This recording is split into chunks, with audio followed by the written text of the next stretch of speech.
What is going on, crypto fam? Welcome back to Zacchy Crypto Update. If you're part of the Sidra community or just following the project, you need to pay close attention to this video. Sidra Bank and Sidra Chain have dropped some major updates recently, but tucked inside are some really important warnings and details that you absolutely cannot miss. Scams are circulating, there's big news on KYC, and new projects are supposedly launching, but things aren't exactly as straightforward as they might first seem. We're diving straight into it, no wasting time. Let's break down everything you need to know right now. First and foremost, the most critical information from Sidra Bank's recent X, formerly Twitter announcement, is a major scam alert. They explicitly stated they have had to block multiple partners and users because they were trying to bypass the official KYC rules. Think about that for a second. People and even entities claiming to be partners were trying to use fake verifications and bogus accounts. This is serious. Why would they do this? Because the demand for KYC is high, and unfortunately, that attracts bad actors who try to find shortcuts or exploit the system. Sidra Bank was very clear. Scammers are also posing as official partners online. They are probably reaching out to people, offering fake KYC services, asking for your private information, or even demanding crypto upfront. Here is the absolute key takeaway from their announcement. And you need to burn this into your brain if you're waiting for or trying to do Sidra KYC. KYC can only be done by visiting a physical branch. Let me repeat that because it's so important. You cannot complete Sidra KYC online through some random link or by sending documents or money to someone claiming to be an online partner. The only legitimate method they have announced is visiting a designated physical branch. This physical branch requirement is definitely a bottleneck for global users, especially in regions without many partners yet. It's likely a measure implemented for extremely high security and identity verification standards, perhaps related to their goal of being a Sharia-compliant digital bank which might have stricter compliance requirements. However, this bottleneck is exactly what scammers are trying to exploit. They know people are frustrated waiting for a local physical option, so they offer a fake, easy online solution. Do not fall for it. Stay alert and verify before you trust anything related to Sidra KYC that isn't coming directly from their official channels and pointing you to a physical location. If anyone online is asking for money or crypto for Sidra KYC, it's a scam, period. Now for some positive news on the KYC front, which also clarifies a potentially confusing point about fees. Last week, Sidra Bank announced they're adding more companies to their clubs. These are the entities that will likely be facilitating those physical KYC verification points. They were pleased to announce 3 more companies in the UK and 2 in Nigeria. This is good news for users in those specific countries, as it hopefully means more physical locations will become available soon to handle the KYC process. Sidra stated, and I quote, "We will keep adding more companies once they are verified. This tells us they are actively working on expanding the physical network, but it's a process of vetting and verification." Now, they also addressed the fee structure, and this is where it can get a little confusing if you don't read carefully. They said, "We do not charge money on KYC. The charge is from the companies to cover their expenses. We only charge 100 SDA. Let's break this down because it's crucial to understand who is charging what. We do not charge money on KYC.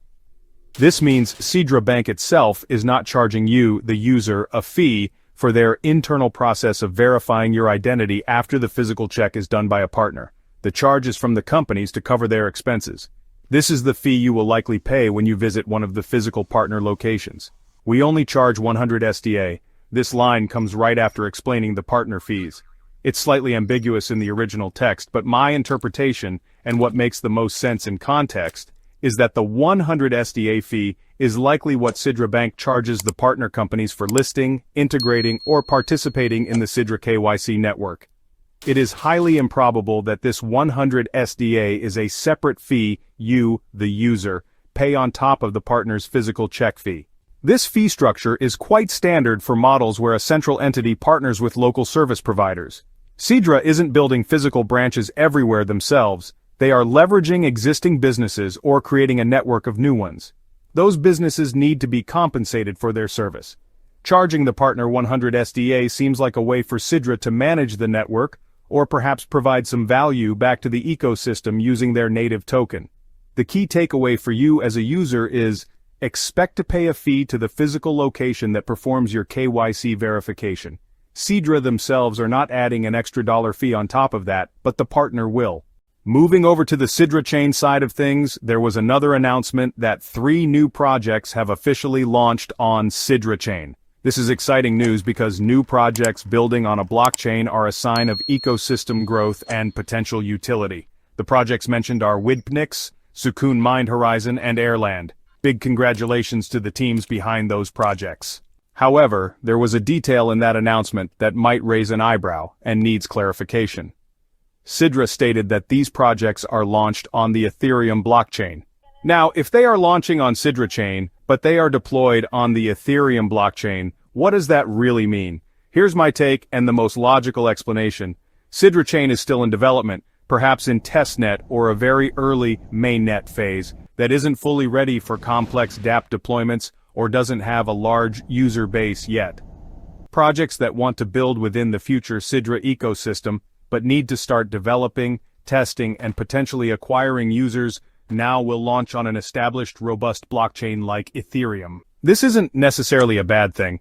Building on Ethereum allows them to leverage existing developer tools, security, and potentially reach a wider audience initially. But it's crucial for the community to understand that these projects aren't native to a fully functional Sidra Chain mainnet yet.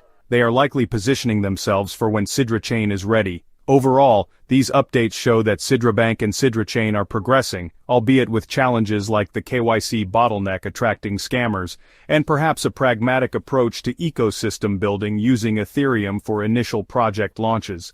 The focus on physical KYC suggests a strong emphasis on real-world identity verification, which aligns with their banking ambitions. The addition of partners means the KYC process should become accessible to more people over time. The projects launching, even on Ethereum, signal that the ecosystem isn't stagnant. Developers are preparing. It's a mixed bag of caution needed due to scams and cautious optimism with partners and projects. Alright everyone, time for the serious stuff. I am not a financial advisor. This video and everything I share on this channel is strictly for educational purposes and my personal opinion. Investing in cryptocurrencies is incredibly risky. Prices are volatile, and you can lose a significant amount or even all of your investment. Sidra Bank and Sidra Chain are developing projects and their success is not guaranteed. Do your own thorough research, understand the risks involved, and never invest money that you cannot afford to lose. Seriously, do your own research. So, there you have it. The latest crucial updates from Sidra Bank and Sidra Chain. Stay safe from those scams, understand the KYC process and fees, and keep an eye on those projects building within the ecosystem, even if they are starting on Ethereum. What are your thoughts on these updates? Are you trying to do Sidra KYC? What do you think about projects launching on Ethereum first? Let me know all your opinions and questions in the comment section below. I make sure to read them all. If you found this breakdown helpful, please smash that like button. It helps the channel reach more people. And if you haven't already, subscribe to Zacchy Crypto Update for more direct, no-nonsense crypto analysis. And yes, go join that Telegram group. Thanks so much for watching. Stay vigilant, stay informed, and I'll see you in the next video. Peace out.